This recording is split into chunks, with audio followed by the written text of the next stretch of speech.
Good afternoon, everybody. Hope you're enjoying your Friday afternoon. You are joining 13 News on WTHR Plus. I'm Dustin Grove with a look at the headlines, and we want to begin in Bloomington and concerns there about free speech after protesters clashed with police earlier this spring. Some IU students and faculty members are upset over a proposed policy change and a report that came out detailing how the university responded to those April protests. Protesters were angry over the Israel-Hamas war in Gaza. They set up camp, as you see right there, but the university changed their expressive activity policy the night before the protest was set to begin. 55 students ended up being arrested, although the prosecutor decided not to file charges. An independent report found that the university acted with safety in mind when they did that, but it also added that changing the policy the night before the protest started caused confusion for people. Students and faculty who took part in the encampment on Dunn Meadow say the university's actions and its newly proposed policy when it comes to expressive actions on campus, they say that it violates their First Amendment rights. Take a listen. Unless they are willing to provide some clear evidence that those have been concerns, I really don't have any reason to believe what they said. The IU Board of Trustees is set to take up the issue on Monday. Right now, we are working to learn new information about a police chase that led to a crash on Indy's northeast side involving a police car. See, a New Yorker has been looking into this story. She has the latest for us now. Multiple investigators were here on the scene after that crash closed this intersection early this morning. The crash happened just after 3 near Binford Boulevard and 62nd Street. 3 vehicles were involved in the crash, including a Lawrence Police Department SUV. Another SUV had front end damage and the airbags were deployed. And on 62nd Street, a third vehicle was flipped over in the bushes. Police officers closed the street as they gathered evidence and cleaned up the debris. 3 tow trucks loaded the vehicles and took them away, and the intersection reopened just before morning rush hour. At this hour, we're still working to find out what led up to the crash and the conditions of the drivers. We've reached out to IMPD, Lawrence, and Fishers police departments, which were all there on the scene. As we get new details into our newsroom, we will update you on air and online. Reporting on Indy's northeast side, see a New Yorker, 13 News. See ya, thank you. Also today, we learned the driver accused of causing that horrific crash that hurt 8 people in Indy earlier this week had been going nearly 100 miles an hour just moments before the crash. And police say he was drunk. Tremaine Harris now faces multiple charges. This is surveillance video here of that crash that happened on the Near East Side. It shows the moment the silver car and white SUV collided at New York Street and State Avenue. Police say Harris is in the silver car, ran a red light. 2 adults, including Harris, were hurt, along with 6 children. 3 of those kids are in critical condition. Prosecutors say Harris was going 97 miles an hour a few seconds before the crash and 71 through that traffic light. The speed limit in that area is 30. We now know the name of the 9-year-old boy killed in a crash yesterday on 465. The Marion County Coroner's Office confirms Eamon Goodrich died from his injuries. Investigators say the driver of a semi didn't slow down as he was approaching backed up traffic on 465 on the south side near US 31 yesterday. The semi ended up hitting 3 cars and another truck.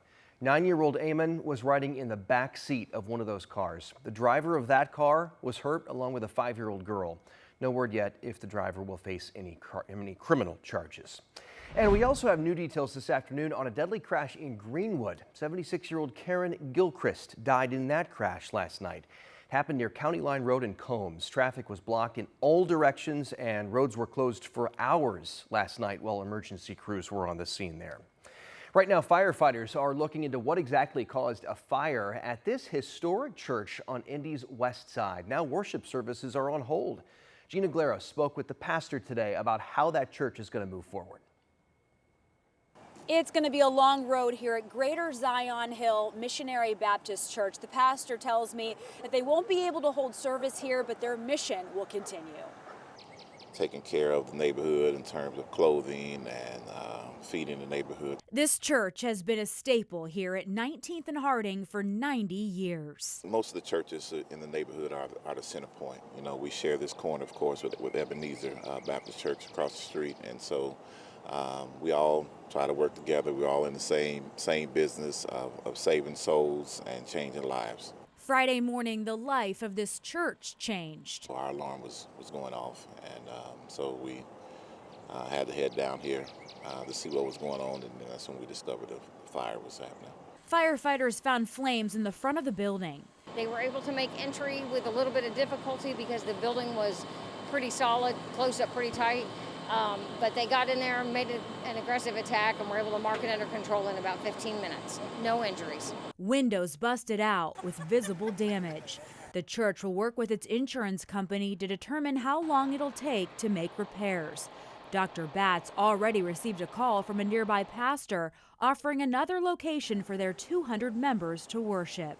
We'll take a look at that and see what's going to be best for us. One thing, though, is for sure. We're still in the same business. This is a place where God is loved and people are loving, and so we're going to love each other. We're going to love our community, and we're going to rebuild, and we're going to keep moving forward. In Indianapolis, Gina Galeros, 13 News. Keeping things in perspective there, Gina, thank you. The cause of the fire, by the way, is still under investigation. Now to those large wildfires tearing across Canada and the western U.S. The smoke is blanketing much of the country, even impacting our air quality right here. Evacuation orders are in place due to the Park Fire in California. More than 100,000 acres are burned so far, and it's still burning. Investigators now say they think somebody set that fire intentionally. A man has been arrested for allegedly pushing a burning car into a gully, and the fire spread from there. Unfortunately, there's a lot of PTSD in this county because of the Camp Fire and Bear Fire and other deadly and destructive wildland fires that we've experienced. The Red Cross is helping everybody who's evacuating. Right now, there are multiple states with air quality alerts. And Sean, I know you've been tracking the magnitude of this fire. It is massive. Well, it really is. And I mean, they have their hands full. And I'm afraid to say going into next week, we're going to see a hot dome out west into parts of Canada. So we've got a long way to go, friend. I want to show you the visible satellite. And you can see the plume that weakened a bit overnight, and now it is starting to ramp right back up. So here's Sacramento, there's Chico. That is the Park Fire. It's one of hundreds that are currently going on across the western, northwestern part of the U.S. and over portions of Canada. Canada getting a little bit of relief with some rain. Now this is near surface smoke. This isn't the elevated stuff that we've seen, but even as we play through time, you'll see some of the Park Fire kind of drift this way, and we'll wait and see what happens as we go into next week. We have noticed a little bit of haze in our sky. You can see kind of that milkiness, if you will, coming in from the north on visible satellite, and then we've seen some scattered clouds. Overall, though, a pretty decent day for us. Our air quality is ranging from good to moderate. Temperatures in the lower to even some mid-80s over Bloomington and almost near 90 degrees in Bedford. And it's a situation where the air quality can change pretty quickly, and we'll keep tabs on it, and you should too if you have a sensitive respiratory system here. But overall, good looking evening for us. If you're heading out to Conner Prairie for Symphony on the Prairie, enjoy it. A warm start, but a mild finish. And we've got Styx and Foreigner at Ruoff. Should be a great show there. Clear and mild again as we go through the night. And let's talk about tomorrow morning. 50s to lower 60s on the map here. Of the 2 days this weekend ahead to Colts Camp, tomorrow's going to have the better weather. Earlier start from 8 to noon. Low 60s to start. We'll be in the 80s to finish. Now, as we go into Sunday, scattered thunderstorms across central Indiana. We want you to be aware of this. They may not necessarily be severe. They will be impactful to outdoor plans. Coverage will range from scattered to possibly numerous. All right, so you need to make plans accordingly. We're talking in the hours from noon to about 10 p.m. on Sunday. Make sure you have our free weather app on your phone. Be prepared to go indoors during that time with some of these storms. And it is going to be kind of stormy as we go into next week. Maybe not all day rain and storms, but we are going to have some storm action. Unfortunately, it has been wet for the opening ceremony in Paris. And as we look ahead to tomorrow, Dustin, we think there's going to be more rain to contend with at times in Paris. It's keeping the temperatures down now. They will heat up as well going into next week. We're expecting 90s in Paris Tuesday into Wednesday.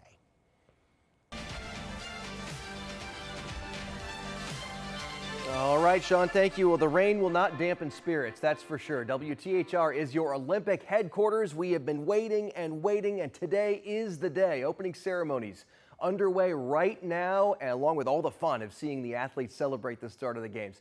Check out this video here that Team USA posted on social media earlier today. On Twitter, it shows Team USA athletes all waiting on the boat, getting ready for their appearance on the River Seine. The opening ceremony has been a nod to the host country, France, of course, and it really has been a one-of-a-kind start to the games the last couple hours. Team USA is second to last in being announced. In fact, they just went down the river and they were announced just moments ago. Los Angeles, by the way, will be the next host for 2028. Olympic viewing parties are underway right now everywhere, including this one right here in Carmel. That community celebrating a handful of its own Olympians, most of them products of the incredible Carmel swimming program. So much so, they've actually nicknamed Carmel Swim City USA and even renamed some of the streets this month for their Olympians. Carmel really works to excellence. You know, they always want the best of the best, and they work for it. The Shackles and Chris Plum, Drew Kilber, and Raheem Ram. It's really great to see their families see the city highlight them and the community come together and support them. So much talent. Carmel also celebrated its sister city relationships with 6 cities around the world, including a suburb of North Paris. Indiana is well represented at the games. Indiana overall, we have at least 40 Olympians with Hoosier ties. That's an incredible number of world-class athletes from right here. And just today, a Purdue diver became the latest surprise addition to Team USA. Brandon Losciavo is an Olympic veteran. He was on the U.S. diving team in Tokyo. Earlier today, he found out he's getting an open spot on the dive team in Paris. You can watch Brandon compete in the 10-meter platform event, which is scheduled for Friday, August 9th. All right, that is a quick look at the headlines for you this Friday afternoon. We'll be bringing you the top stories every day here on WTHR+, and you can catch the Olympics and coverage from our crews in Paris on WTHR. We are your Olympic headquarters. We'll see you soon.